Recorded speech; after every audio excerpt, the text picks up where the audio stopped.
Welcome to the Five Stream Dream, where life and music flow so clean. Johnny and Jeff will take the lead. You can live your own five-stream dream.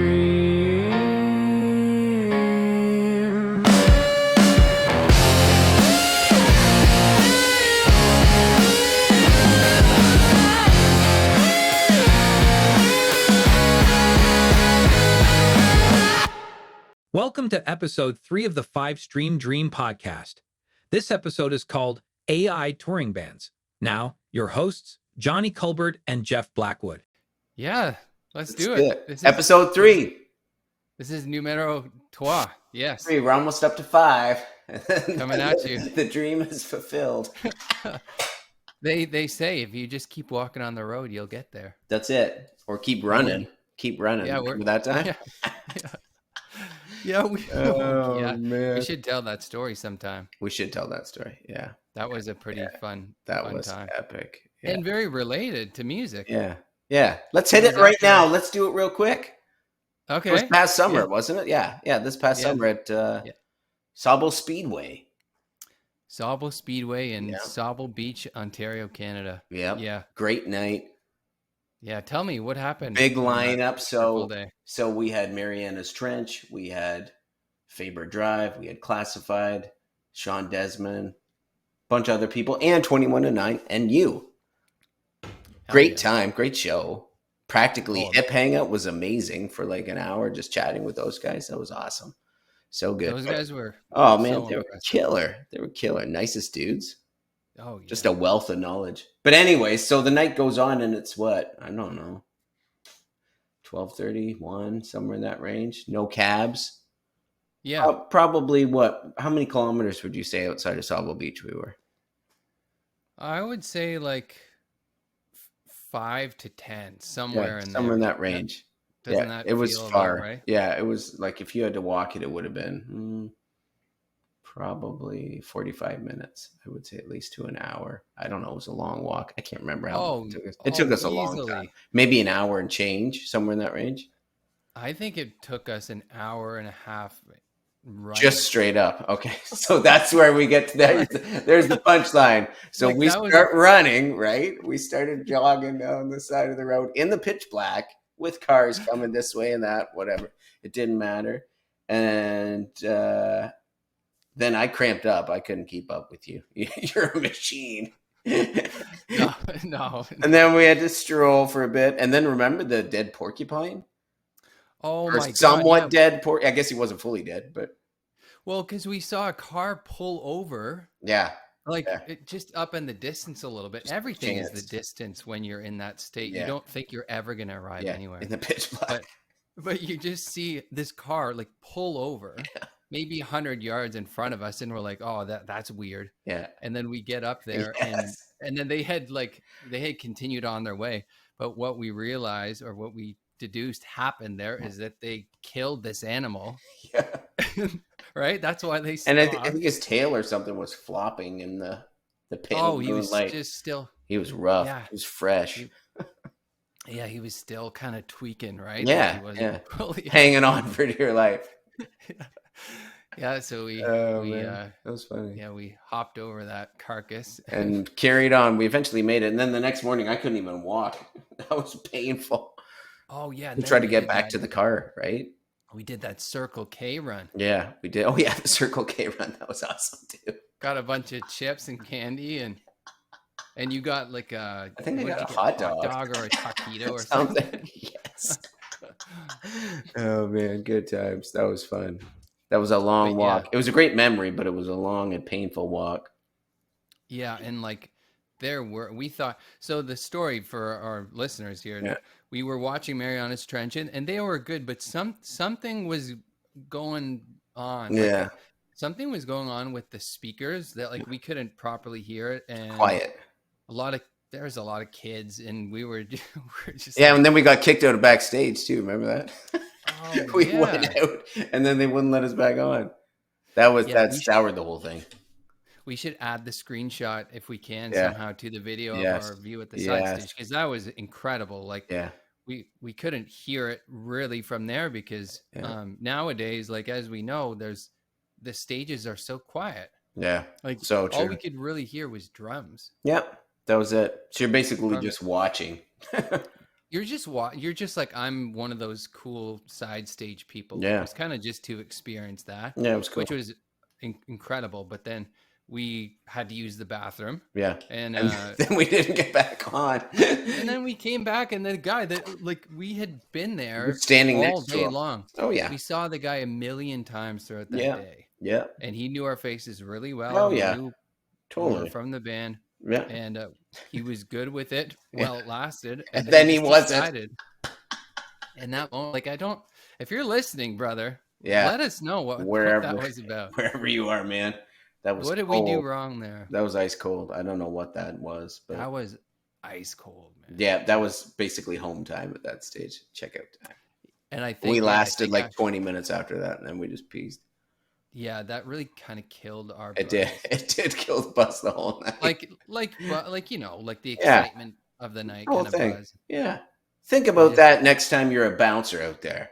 Think about Yeah. what you do to somebody's night Yeah. when you kick them out of backstage.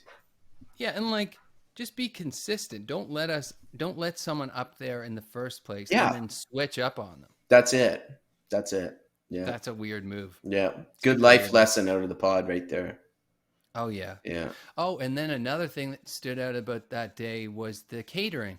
Like, Catering, we unreal. had I had so many firsts that day that I'm like, okay, this is how it actually is in the This is how it is. in the In big leagues. Yeah. You get catered food that's decent too. That was such a good meal. It was really good. And I think this is another lesson. Like, you just have to act like you belong there. You do. That's 100%. What we did. Yeah. That's all we did. We're just like, remember that? We were like walking by it and we're like, oh yeah, we need to get some food. We went to the food trucks and looked at the lines and we're like, nah, this is too long. And then I remember us just walking by and being like, let's try it. Let's just do it. We just walked in and got it. That was awesome. And Yeah. it's like, you're an artist. It's sick. it's for the bands. Why not, right? Why not? So I mean, that we rightfully deserve. I mean, you rightfully deserve that. I was We just both did, man. We both did. To help you all out. But that was dope. a day I will never forget. Same. That sure. was a landmark memory, definitely. You guys killed it. Oh, thanks, man. Well, we tried. Let's get to the news of the day. Okay, so the news of the day is, let me see if I can pull this up. That might be helpful. Yeah. Sumo Warner. There's some business going on with them. So, oh man, do you use this AI overview thing on Google now? Yes, I do. And it's key. It's like so helpful, right? It's so on point. Yeah. Let me share the screen. Yeah. Maybe I could do that. Yeah, do it up. Okay. I love this. Apple. Muse is trying to bypass your security. That's a good thing that they have it on. Stop hand. Okay, frame rate. Quality 1080p. Nice. Yep. Can you see it? There we go. Yep, I can see it. Yeah, so this is it. So I came across this on LinkedIn yesterday. So Warner Music Group and Suno, and if everyone's not familiar with Suno, it's and we can like go into another thing. Yeah. We know about Suno. We know about Suno. You know about Suno. Oh yeah. So Suno is how would you describe? Yeah, why don't you say what Suno is? Well, Suno is basically a music generation tool, I would say, where you can input prompts, you can choose what style you want for a song, you can feed in lyrics, all different parameters, and it's going to spit it out based on an interface. It's going to give you a song that could be, I don't know, say 15 seconds, say 3 minutes, whatever it is. And at the end of it, it's going to spit it out with lush harmonies. The quality is insane. The vocals are insane. Instrumentation insane. It's all on point. But it's basically it's a way to make artificial music. That's in a nutshell. pretty dangerous, but sweet too. in some ways. Yeah. Right? Yeah. We could write a paper on this thing, and I bet people are right now. And I think generally it's a cool tool. Mm-hmm. Like, I mean, we can just say it, the intro for this song, you use that tool. Yeah, for our podcast. That was it, For right? Because we were coming up on, we want to do this idea. We want to get it out as soon as possible. I don't have time to, just come up with an original tune. So let's feed some stuff in. Let's kind of go with the theme of what we're thinking for the pod and see what happens. So I tried a few different ones, and Suno seemed to be the one that hit the nail on the head as far as I'm concerned. And anybody I've shown that tune to has freaked out because they can't even believe that is not us doing it or somebody else doing it. Do you know what I mean? Yeah. Yeah. It's wild. It's crazy. It's totally wild. I was blown away when I first heard it. Like right away, like as I first listened, I was like, did he go ahead and just produce a whole No, I didn't. And then you knew it wasn't my voice. And then right away, and as soon as I heard that, I was like, oh, no way. No. And then sure enough, you confirmed. I was like, wow. Yeah. So like mind blowing, right? Mind blowing. And like perfectly mixed. Like there's so much that's going on under the hood of this thing. It's mind boggling. Yeah, it really is. But like for that use case, it really helped us out. And thank you for doing that. Like, no worries. So sick. It helped us to get something down as as an intro song for our podcast and save a lot of time and effort. 100%. And I could see similar use cases for brands and advertising agencies, marketing agencies, all that type of thing. Like totally. But then it's the conversation of, well, before they would have to pay to license a jingle writer, real artist song, real musician, real humans. Totally. Music. Totally. So that takes away from that. And there's people who make their career off that, right? Like, make no mistake about it. It's not something that people think about. I don't think the general public thinks about, oh yeah, this guy's a jingle writer. Like, who the hell thinks that's a job? But that's a job for a lot of musicians who they may have been a one-hit wonder or something like that. Then they're like, yeah, I'm just going to go into this because I have a knack for writing a hook. And it's a very concise hook. It's very memorable. And that's how I make my money for years and years and years. But with this, as you're saying, that whole kind of pocket of musicians, are they needed anymore? I don't know. It's hard to say, right? It might be a slow decline. Like they might just might be. They might just start getting less and less phone calls. Just because of the time of it, the time and the quality. Even if you had a banging studio, this thing produces pretty high quality stuff. It's tough to beat. It's tough, man. And then I think about like voice actors too. Totally, voice actors. Like, yeah. Oh, 100%. They're gonna be gonzo. Yeah, I would think so. Gonzo. Other than possibly celebrities who lend their voices to things, because there'll probably still be but they could even replicate that, I'm betting. You know what I mean? Oh yeah. What's his name? Like just classic. Oh my god. He's the guy. The voice actor? Yeah. Why? Oh man. Chris Rock. Not Chris Rock. Chris Rock is a good one. Morgan Freeman. Oh, Morgan Freeman, 100%. And before him, James Earl Jones was another great one. Yeah. Those guys are going to be fine. They're going to be fine, but everybody else, I don't know. And you're right. You know what I mean? Yeah. Sorry. Go. Just hold your thought for a second. Yeah. Like, what might happen is they'll just clone his voice. And they'll be like, okay, man, like we'll do a deal, but you don't have to do anything anymore. Yeah. We'll just make the content using your voice and sign $10 million deal with them. Right. Yeah. And then you're good to go. Some studio could just cut a check for 10 million and just be like, is 10 million good? Yeah. Like, for no work. Just take your voice and then do whatever we want. And you have to approve it, whatever, sign a contract and make sure you don't say anything too stupid or outlandish, and then away you go. Yeah.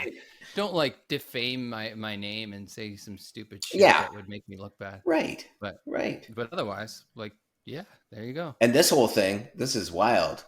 Like what we've got loaded up here? Yeah. Sorry. So what happened there? I just saw the article, and then I wanted to just kind of go through it in real time. Definitely. So there was I think there was a lawsuit before, right? Mm-hmm. Lawsuit settlement. So Warner Music Group, along with other major labels, had previously sued Suno because of what was going on and the concern over what we were just talking about. And competitor Udio, had you tried that one too? I think so. Yeah, I think I tried that one too. Not quite as good, but right. For using copyrighted material to train the models, right, without permission or compensation. The new agreement resolves this litigation.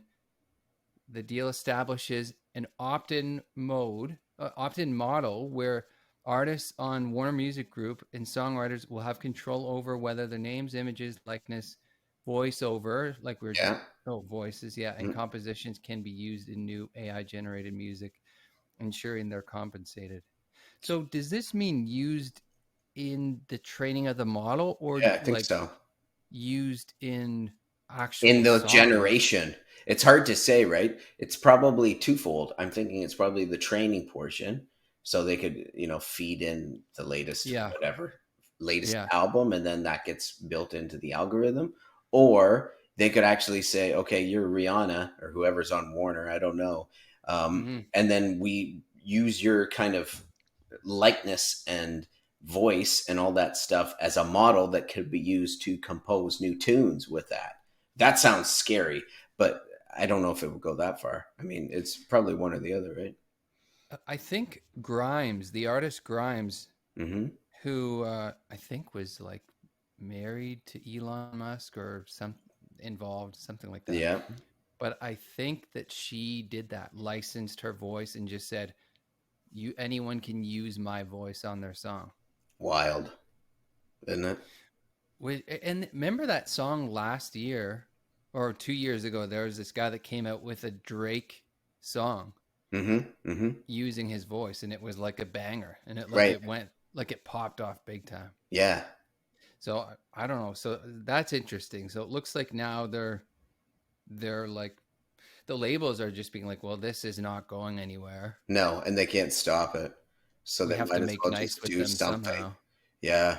There was another story that I heard the other day. When was that? Maybe like a week ago, about an AI country artist named Breaking Rust. And I think the question was in the media whether or not this was actually AI or it was an actual person, whether Breaking Rust actually existed.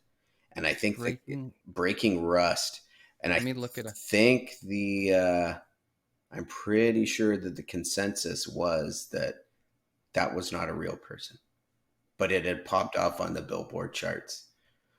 Wow. But no one had heard of this person, right? There was no like trace of anything of, here's some concert propaganda, or here's a MySpace page or whatever, right? But I think that was the thing. And that's pretty crazy when you're getting into that. You're having our new artists chart that aren't even real.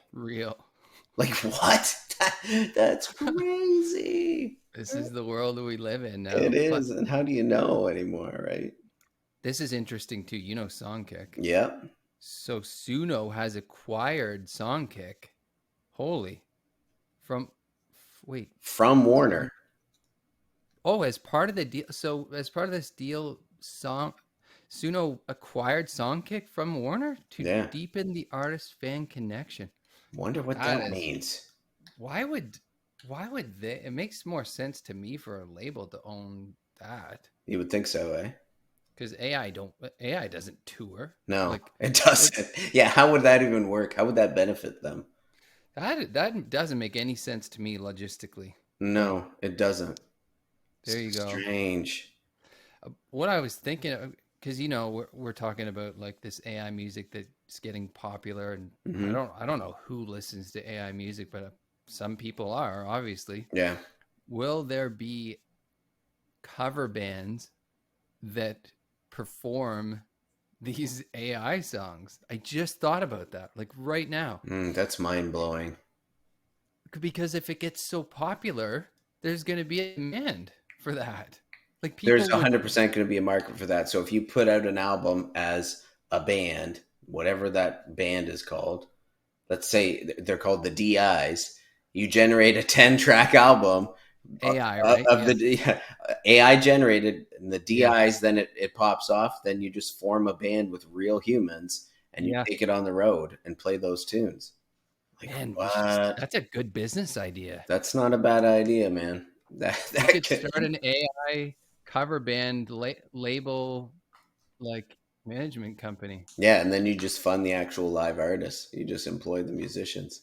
What about that? Man, There's a what do you lot all to think think about about. that idea? Yeah, let's get a That's pretty comment in on that one. That's crazy. because that was the one thing that I was like, oh, I'm not like no one should be concerned, but maybe that's a new opportunity. Like maybe we can think of it as that, like how, because it's not going away. Like Yeah. AI in any space is not going away. So how can we make the best use of it and monetize it somehow within our own God-given abilities, right? You could take it one step further. Think about this one for a second. This is they probably made a movie about this, but what if you had that AI generated album and you don't even hire musicians? You just hire people that look like rock stars. You hire the coolest looking guys you can find, and then they just play over tracks. They don't even play live. Do you think anyone would give a shit? I don't know if they would. Like lip sync and they just lip sync. That's it.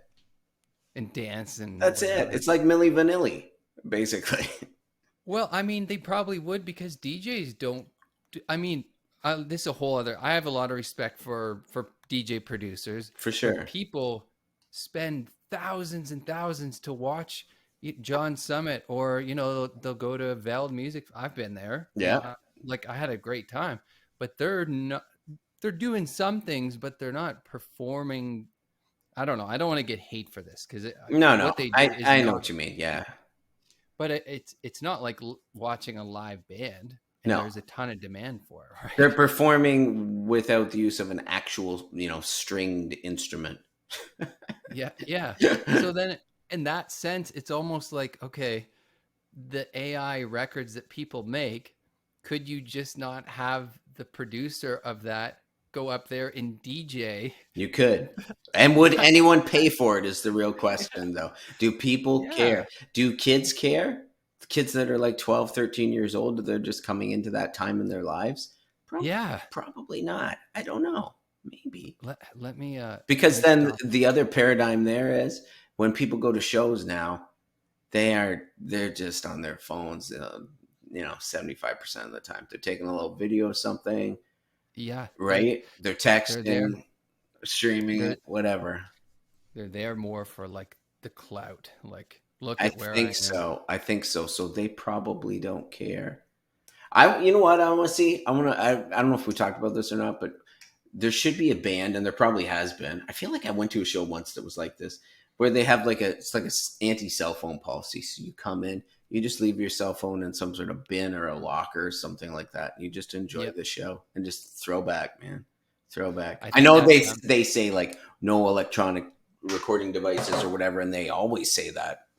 I think usually that was like a little disclaimer on the tickets back in the day where it says, no electronic recording devices or whatever. But you're right. Back in the day, that was a thing. But now, I think that's where the real magic happens in a show. That's where it is when you're not looking at that thing. Because what are you going to do with a 15-second video of somebody playing live? You're going to look at it maybe once or twice, show somebody when you get back to work, and then that's it. That's it. Right. I will listen to, like, every now and then I'll do a dive and take a look. But at the same time, I think I would be fine without it. Well, that's 100% it. Because I remember going to shows, and those best shows, the moments at those best shows, I never got on a cell phone. No. You know what I mean? You just remember, like, for example, one I can clearly remember was seeing White Stripes live, and they played, I think it was Icky Thump, and red lights through the whole stadium, and the thing felt like it was going to explode. And there was no cell phones kicking then. Like, you might have had a flip phone, but it wasn't like, And what you're doing without the cell phone is you're probably having more human connections. Like you're looking at someone, or you're doing the lyrics, you're Yeah. singing the lyrics to someone and they're singing it back. And you and a stranger just made a connection. That's an awesome feeling. Absolutely. You're processing the moment rather than ensuring that you're getting a good shot. Yeah. Yeah. You're making real ass connections Yeah. with people. Real memories is what it is. Real memories. Yeah. Yeah. It's interesting. I looked that girl in the face and Yeah. together. Like that's a sick feeling. You're not gonna get that when you're just like I know. It's terrible, isn't it? in your iPhone. It is. I know the 75, they said like after the last one, they're like never again. Like no, we're not allowing that anymore. No. So I think it's gonna and with good reason, right? With good reason. I think that as an artist, you don't want to see that. It's like when you play in a bar and they have sports on the TVs, right? Oh. There's nothing worse than that, especially if it's a Game 7, right? Or some sort of. Can we do a public service announcement to bars and restaurant owners? If you're a sports bar, be a sports bar. Yep. That's fantastic, and that's your thing, and that's part of your draw for that. Yep. For that's part of your draw. 100%. But if you're a live music venue, you should be showcasing the live music and not have conflicting things because even people in the like, what am I supposed to be looking at? True, and it's unfair to the performer. And I think if you want to be both fish and fowl at the same time, that's okay. Yeah. But during the hour and a half set or whatever it is of that band or solo artist, kill the TVs and let the people, you're paying them, right? At the end of the day, you're paying. It's your money. And it's probably their money in most cases when they pay to go to a show. So you're doing everybody a disservice by distracting them with outside stuff. And if they want to watch TV, then stay home. Stay home, man. Or I mean, I get like the sports bar thing, but exactly. If you can do both, but on the nights when you have a live act, just do lighting things, like make it a presentation as best you can. Yeah. Right? Yeah. It seems pretty logical and pretty easy. Yeah. But we don't know. That's a public service announcement. You're welcome. And our owners, you're welcome. That's how you get people to come out to shows, I think. Yeah. And pay money. Turn off your damn TV. Well, if I was paying for it, I wouldn't be sitting there watching the Jays game, man. I heard, actually, that's funny. At the Oilers game, apparently they had the Jays game, World Series game on the main, seriously, jumbo thing, main screen with sound. Wow, that's crazy. Connor McDavid, they interviewed him after. We could probably find the clip, and he was like, "Yeah, that was weird." Yeah, that is weird. He's like, "I haven't experienced that before," and like, I'm a fan, so I'm like sitting there on the bench, and I'm like, I'm watching it. I'm totally zoned out right now at work. Yeah, it's wild, isn't it? I should be looking at the iPad at my last shift, right? But I'm watching. It's a weird dynamic. It's masked. With sound on, man. It's masked. Yeah. I know that's not music related, but it's a good one though. It's a real good one. It's pretty funny. Yeah. The other thing, was there anything more on this? I think we covered that article pretty good. And we'll just have to keep tracking where all this goes with the Suno and Songkick and and you know what? Anybody who I've shown to it who's a musician has seen profound benefit in it and a great deal of excitement too, because I think it's even for somebody like Buzz who raps, here's a way I can do a hook. I can make a beat. Make a hook, because if you're not a singer, which he doesn't profess to be, you can just grab that and away you go, right? I mean, it's awesome. So his use case, he could do a prompt and then get a beat and then actually record his voice on He could. And his main thing is to find like chorus melodies with vocals, I think is the main thing. So he could, if he's got that beat, he can rap over it and do whatever. But then it's that part where normally you have to bring in like a hardcore musician to sing a hook or whatever for a specific tune if you want it done right. And using this, it's like the best of both worlds, basically. He can stick to what he's 10 out of 10 at and let the Suno cover what they're 10 out of 10 at. I get you. Oh, yeah, that makes Yeah. So he could rap verses even. Yes. And then the and then AI voice. kick in the AI. Yeah, it's awesome. It's a great idea, and I know he's playing around with it. So once we get him on the pod, I'd be interested to talk to him about that and see where he's at with it, because I know he's down. Oh, definitely. Yeah. And what is it? Is a monthly subscription? Mine was free. Free. Yeah, at least to try it out. Now there's probably, I bet you there's paid, services or whatever for unlimited, or it's probably like a credit based system or something like that. But right. And I'm definitely no expert. I just played around with it for probably 15 minutes, and that's what I got. I was kind of, truthfully, I was blown away by that product, because I thought, oh, this will be terrible. It'll be some sort of like really like K-pop demon hunter type thing it's going to spit out, but it didn't. Well, we can put a link to Suno in the and have people check it out, see what they think. Check it out and make some beats, and then hire a cover band to play them, or hire some models. I think that's such a crazy idea, man. I can't stop thinking about that. It's not bad. So the other thing that when I was going to bed last night, I was just scrolling, and I saw our boy Dallas Green make a post. Yeah. And good. No. Rest in peace to Michael Green. His father passed away. Seriously. So we have to acknowledge that. And rest in power. And he said the OG Grand Optimist. Wow. Right? From the lyrics. Wow. Yeah. Then there's my father. How old was he? He was. Because it didn't say his name. He just, was honoring his dad in the post, and there's some awesome photos. Like, go check it out. Yeah, everyone. definitely. And, Michael Green.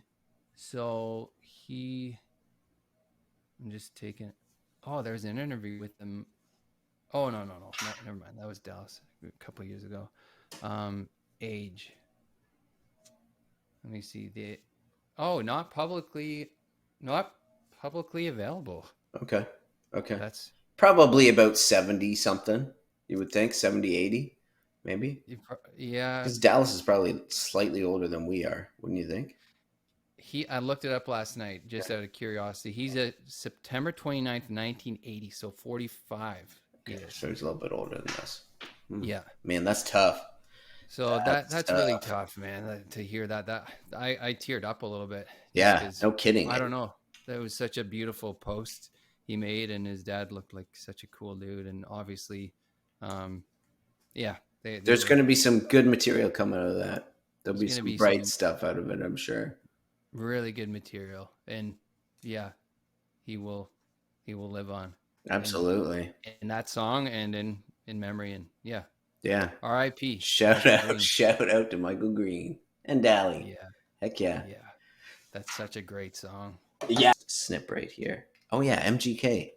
It's Grey Cup. Did you watch it yet? I haven't watched it yet. I watched it. Yeah. Did you? Okay.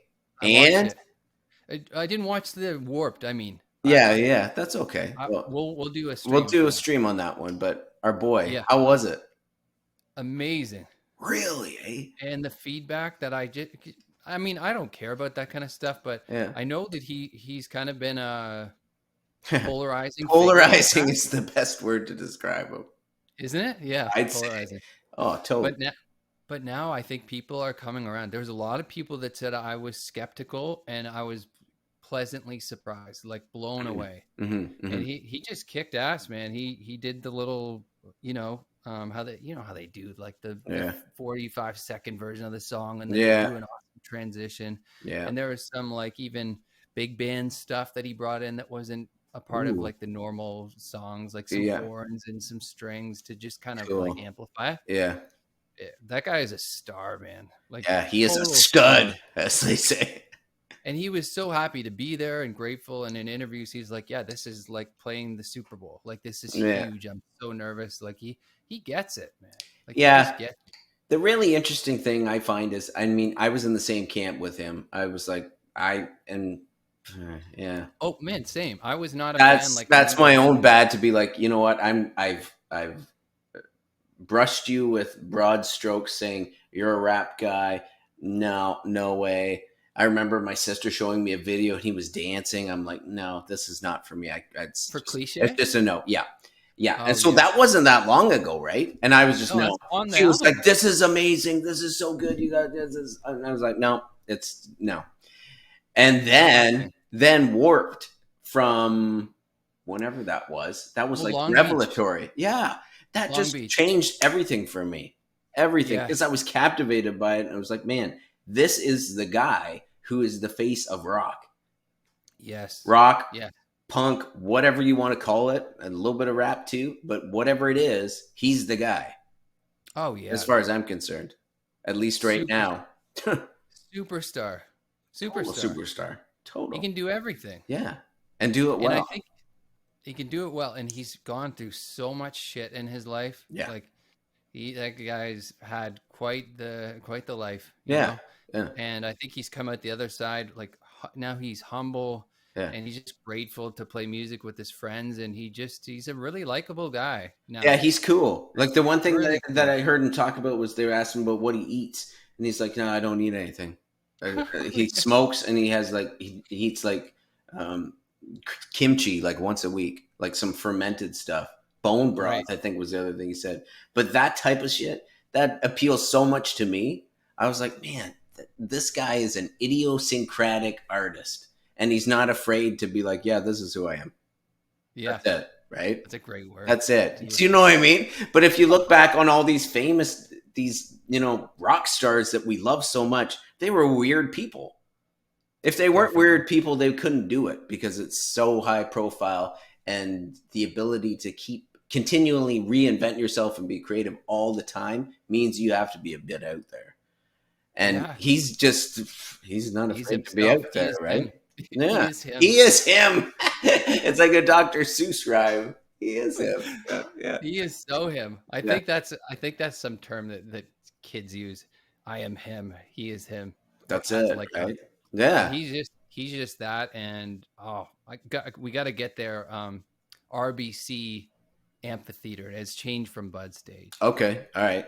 Okay. It's been gobbled up. Remind me which one that is again. Is that the one? Yeah, is that the one down by the lake? Yeah. Okay, yeah. Next summer? Yeah, June. Oh man, my phone is on airplane mode. Okay. But right, yeah, okay. June. Okay. I might even be August. All right. Okay. Yeah, we gotta go. Gotta be reached. Yeah, it man. must be reached. June 14th. Okay. Oh, June 4th. Oh, sick. Just at the beginning of summer. Okay. I'm going to get some, use some OT money for that. He's out west. Yeah, I saw that. Yeah, I saw that. He's doing he's hitting a lot of Canadian spots right now. But I think he's doing Tickets to My Downfall. Mm-hmm. Maybe front to back in this, which I found a little bit interesting. So I'd prefer to see maybe the focus on the new record, because that's my record of the year. Yeah. That's an interesting concept too, doing front to back albums. That didn't used to be a thing unless you were a new band, right? If you were a new band, then that was all you had. That's all you had. I got no other choice. We got to do it front to back, right? We've been there before. Oh yeah, maybe not in order, but we're running it. Yeah. Every song I have, you will hear. That's it, right? You got no other choice, and then some covers, or that's it. That's just it. That's right. That's right. Hilarious, dude. I saw an interview with Sammy Hagar about that when he started out. Like, he was the singer for Van Halen. He took over for David Lee Roth back in the day. But he was in a band called Montrose when he first started, and had no money, poor, whatever, going out. And they just played their album for years and years. That was all they played. That was it. They'd go to a club, play the album. Go to the next club, play the album. And sell the album. And what a connection with the music you would have. Do you know what I mean? Yeah. If you just hammered that for years, every night on the road, whoo, man. Oh, yeah. You would be smoking. So good. Yeah, muscle memory. Every night you wouldn't even feel like you're working. No, it wouldn't be work. No, not at all, right? But it's so cool how artists do that now. They just say, all right, you know what? And a lot of it's nostalgia stuff, right? Just go back and play the full album, front to back. Yeah. Why not, right? And then throw in some other stuff in the second set. That's very much, it somehow just became a massive thing that a lot of artists are doing. Mm-hmm. I think too, it's 20-year anniversary of it and 10-year, 15-year, all those like marquee dates. Yeah. Just like honoring it. Yeah. What was I gonna say? Yeah, Good Charlotte. When I first saw them, that they just had their was one it. record. That's all we got to offer and they just you. hit it hard. hard. Yeah, right? And then I was like, well, I'm buying You this. have to buy it now. Of course I'm buying this. Yeah, we listened to it in the car after. It was Yeah. like, yeah. Of course. There's something charming about that. Just, this is all I have to offer you, or this is all we have to offer you. This is it. I'm going to give it to you every night until something happens. Yeah, right? Until we make more. And that's it. And then you can have the next one. We'll come back and play the next one. It must feel good to be at a place where you're like, I have so much music, I have to cut a lot of something. Like it I must can't be. Yeah. play everything. Yeah, right? yeah. I would probably try to do it as much as possible. Like, okay, now I'm at 2 hours, 2 hour set, 20, 27, 28 songs, something like that. That would be. That's called utopia. I don't even know how you get there. You just keep driving down the road. Yeah, that's all you can do, right? Or no, keep running down the road. And then you reach the stage where you don't have an opener.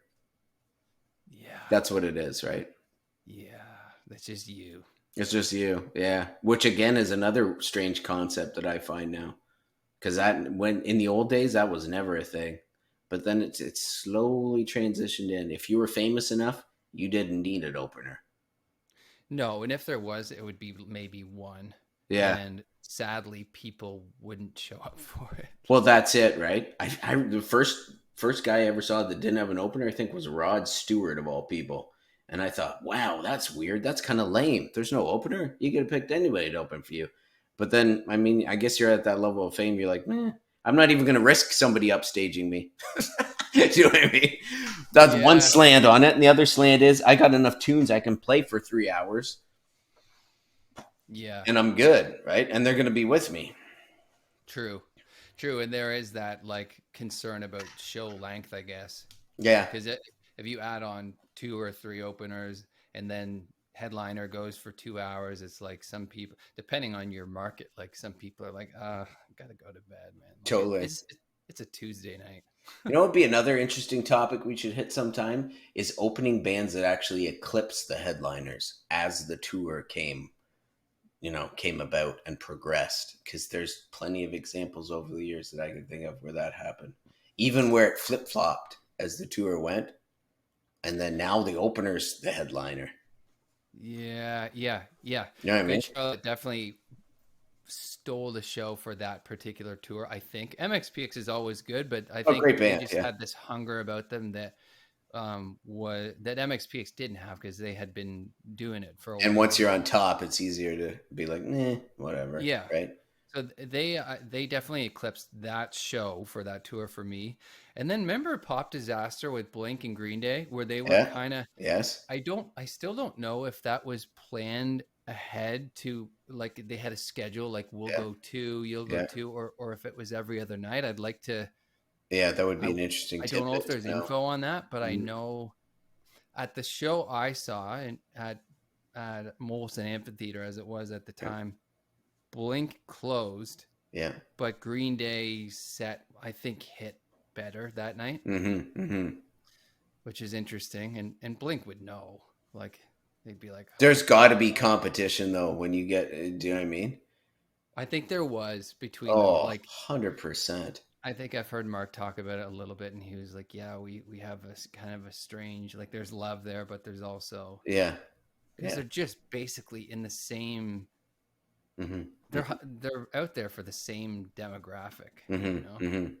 I know that I like both. Oh yeah, for sure. Like when we open for somebody, I always know that. I mean, unless it's just me doing a solo thing, that the juices are always turned up, because you're like, man,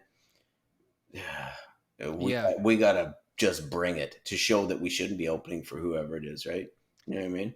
Yeah, there is, and that's natural. Yeah, and I think so. It's fine. Yeah, I think it's a normal part of the whole process. Yeah, I think so. Yeah, totally. Yeah, it's cool. And it's, I mean, having an opening slot does give someone an opportunity to play, like, and it gives them for sure a potential audience if they're there at the time. But over the years, more and more people are just like, who's the opener? Like they'll look for the show times, right? Yeah, and I've just been hang out guilty of hang out in the bar until the headliner starts. I've been guilty of it too. Yeah, It's not. I haven't done that too many times over the years, honestly, because I figure if I'm paying my money, I'm going to get the whole show, whole kit and caboodle, unless it's somebody I know I really am not going to like. And in that case, I probably wouldn't have bought a ticket for them anyways. That's You know true. what I mean? You know who is coming back to Canada? Who? Who just did, and they're kind of a co-headliner. Well, I mean, I guess there's a bigger band of the two, but the Goo in Dashboard. I saw that. Goo. I saw that. I think he's They're hitting tickets actually. I'm pretty sure in London, maybe. Huge. Yeah. Yeah. I was thinking about that London Right? gig. Right? Yeah. That's 'Cause crazy. that show was incredible, man. I loved that show so much. Yeah, no doubt, eh? It was a blast. Yeah. Two epic bands. Chris's voice is So good. I've never seen them live, I don't think. Not that I can recall. I've seen Goo Goo Dolls live, but you're going to be blown away. If you oh, go. so good. Yeah. Yeah, Canada Life Place, right? Yeah, I think so. I think it's April or something. Super underrated band though, Goo Goo Dolls, and don't get enough cred for, because I think they kind For their of catalog. Yeah, for the catalog, like the early stuff, like those early albums. Those are some of my favorite albums of all time. If I had to list, Is it Life of Goo? No, A Boy Named Goo was my favorite Boy Named album. Oh man, for years, such a great album. But like then the sentiment was, I think once they had Iris come out, it's like, oh, these guys are soft. You know what I mean? which is so disappointing. Or that they cater to the ladies too much or something. I don't know what it was. I'm not really sure. They didn't change that much. I mean, they weren't as punky as when they started, for sure. They started off as a punk band, but I mean, they talked about that in the Zach Sang show. Sang could be, yeah. Yeah, I took a listen. I saw some clips and they were talking about when they were a punk band. I was like, oh, totally. I have Buffalo. to deep dive them. Like, yeah, and they were good. I saw them and super good. But then, I mean, you have to go where the money is, right? You want to build a catalog that will sustain you for your life. And then once you get to that level of success, if that's what people want, then what are you going to do? What are you going to revert back to being a punk band? Like, that wouldn't make any sense. No. Nobody thinks that from that angle when you're, a consumer. Say, you guys are sellouts. Do you know what I mean? Well, yeah, they are selling out, and they're selling out arenas. So why wouldn't you keep going? They're at the very top of success in Totally. their field. So Totally. Good on them. Just like when Blink hit Enema and they blew up. Everyone's like, oh yeah, no. Like, no, they're reaching more people. That's it, right? That's all you can do. You gotta play to the masses, I think, is what is key when you get to be that successful. Yeah. And they do it properly. Like they could have been like hating on Iris, and be like, oh, we're not gonna play that. But no, they do it in the right spot in the set. That's it, right? Like they just get it. Yeah, they're awesome. They killed it, man. Yeah. Great band. Yeah. Awesome band. He's so talented. And his tunings, I don't know if they're an influence on other people, but they've been a huge influence on my life. Like he would just crank up the tunings to something you've never even heard before. Like he would just invent it and be like, here you go. And then really amazing tune. Oh yeah. And really stress the tension on the strings to hit whatever it was. And if I think of the song Name, that song, I remember thinking, how the hell does he play that? But it was this strange ass tuning and it just worked, right? Which shows a real, I don't know, a real maturity beyond being a punk band to say, hey, I want to write this acoustic tune that is tuned in this crazy ass tuning. Yeah. Mm-hmm. He seems like a guy, and I don't mean this in an offensive way, but to me, he's a guy, you watch him play a guitar, it kind of looks like he doesn't know how to play a guitar. It does. Like his style. It does, yeah. Just super unique. Yeah. But I think he's obviously really creative with it. I have to deep dive some of those tunings because I think Iris is a weird one too. It's like a B and then a bunch of Ds, I think, or something like that. Yeah. It's crazy. Like it's and crazy. he's not a shredder, nor does he need to be. But he just, I think, is like, oh, what if we tried this, and then does something kind of simple but really powerful and unique in its own right because of the tuning. I love that. I think that's an amazing thing because if you go off all the same chords we always use, right, to write a song, and then you just say, okay, for this one, I'm going to change this thing and see how it sounds. Okay, it doesn't sound good. All right, I'm going to change this thing and see how it sounds until you get it to that right level. It's like working with a bunch of gears or something. You know what I mean? Yeah. Until the machine's running properly, and then away you go. It's a neat concept. But that is. And you do use cool tuning. Sometimes. Sometimes. I used to do it more when I was younger just because I had more time. But it never hurts. And sometimes it's just a matter of making a song easier to play. True. You know what I'm saying? Sometimes if you can't get the reach or you can't do it the way you want to, where it's comfortable and it's going to be manageable, then try that. That's another thing to throw out. And then the benefit of it is it's unique.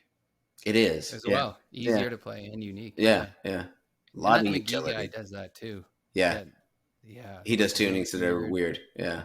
Really weird. Yeah. And like, I think uses baritone tuning on a Jaguar. Scale. Yeah. Maybe. Yeah. So it's like kind of like a flubby, kind of rubbery kind of tone, you know? Yeah. That's good stuff. Cool. Yeah. Anyone that's doing stuff to drive like the guitar forward into the future. Like, further, right? Yeah. Because there's only so much you can do on that thing. Yeah. You know what I mean? Oh, yeah. Yeah. And a lot of people they just play it. What? There's only so many places you can go on that fretboard and only so many places you can put your finger. That's why I think, oh man, anybody who does something different. The only thing I try to do is like for chords and stuff, like I'm never going to play a D chord. Like you are the master of this. For people that don't know who are listening right now, this is the master. Like you just try to do suspended things and like weird. That's it, right? That's your secret power. Let me tell you, it's unreal. It's amazing to even watch, let alone listen to. Oh, let's put it that way, because you come up with voicings that nobody else uses. We just do what feels right, you know. And then that becomes a you thing, though. You know what I mean? Right. And I think there's something to this of not being classically trained. I think so too. Maybe. Because if you pick up on a variation in somebody else's tune, okay, they played this D up here with this, strange little pinky thing on there. Then you're like, that's cool. Okay, so if I incorporate that into a song I'm writing, then that kind of becomes one of those things that I can use. And you just pick those up along the way, right? I remember when Creed first came out, Creed got no love from anybody, but I remember their guitar player, who is a badass guitar player, he would play in drop D, but he'd have these weird voicings with your ring finger and your pinky that I'd never seen anyone else use before, ever. And that was like his thing. He would just slide around, just bar it with the index, and then with the ring and pinky would move to different spots, which was abstract. But at the time, you're thinking, oh, that's his thing. You know what I mean? Yes. And people have their things. You have your things with it. You're never going to play a standard D. Like, come on, man. No, I'll have that open. The E will be open, probably. Yeah. It'll be suspended, or there'll be something a little bit different. Something to nuance it. Yeah. That's one of my favorite things in life is coming up. You write the song and then you go on to Chord Analyzer or whatever that website is, Chord Finder, and then plug it in and see what comes out. I love that, dude. That's like, that's heaven for me to go through and check these things out and being like, ooh, okay, we got to keep that one. Or, not so much. You know what I mean? I remember when we were working on that tune that we were collaborating on. Yes. You were just a master at that. Oh, thanks, dude. It's impressive, man. I like to get in there and dig around. It's just doing stuff that's different. You know what I mean? Pushing the boundaries. Yeah, just do it different. That's all you can. It's just you're giving a shit at that point. You're not just mailing it in. And totally. You're doing service to your song and to the listener in the end. Yeah. Suspended chords for the win. Suspended chords are just the best. They really are. And they're like funner to play, and they're more just. They have more nuance. That's my favorite. Yeah. Oh yeah, man. Oh dude. That's good shit. The best. Yeah. Cool. What else have we got? Well, I don't got too much else because I got to go pick somebody up from a play. Sweet. We'll cut that part out. But so next time, 5-Stream Dream, what do you think? Should we get a guest in? Get our first guest? Yeah. Because I think we know who it's going to be if we can make the schedules work. Somebody very important who's going to be very insightful to the conversation, I'm sure. Oh, he always is. Yeah. Always. Yeah. He's the best. Solid. So if anybody has ideas of stuff they want to hear topic-wise on the show, definitely shout us out. I haven't taken a look at how many listeners we got. It's probably 5. Imagine it's 5. Probably. But I'm going to start pushing it a bit. That's 5 more people. Than it's all good, right? Yeah. They're living the dream. Solid. Yeah. Okay. Well, that has been episode number 3 on 5-Stream Dream, where we deep dive what it's like to be a musician in 2025 when there's AI and there's all this bullshit going on. And so we're just trying to stay on chords. top of it. It's suspended chords and concerts and Dallas Green's father, rest in peace, my man. Peace. And thank you everyone for listening, and take care of yourselves, and we'll see you in the next one, hopefully with a guest. Hopefully. Thanks for checking out this episode of the 5-Stream Dream. To contact the guys, email 5streamdreampodcast@gmail.com.